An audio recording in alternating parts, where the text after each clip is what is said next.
We're joined now by Karen Herzog, our higher education reporter, to talk about action coming up tomorrow, Friday, in Madison on the higher education budget. So Karen, the last time we were here talking about this, we're looking at the prospects for whether some of that money that was being cut could be restored. This is kind of where the rubber meets the road. What do you anticipate for the discussion on Friday? Well, I don't know where they're going to find the money. There's still discussion that lawmakers would like to find more money for UW to reduce the cut. I have no idea how they were going to do that, although you talk to officials at UW, they still say they're optimistic. Have you seen any change in terms of what state lawmakers are saying about their desire to, they'll say they want to restore some, but has that grown at all? Do you think the prospects are better today than they were a couple weeks ago? Well, they've restored funding for K-12. I don't know where any additional money would come from unless they make some changes, such as Louisiana, for example, is rolling back some of its tax credits for business and manufacturing.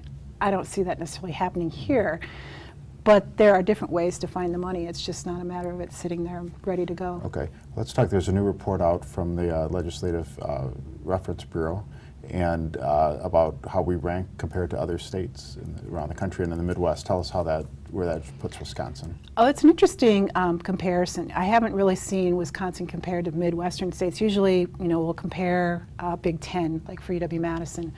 Wisconsin ranks pretty far down at the bottom in terms of how much is spent per four-year degree that's awarded by the universities here, like $10,000 less than the nearest peer.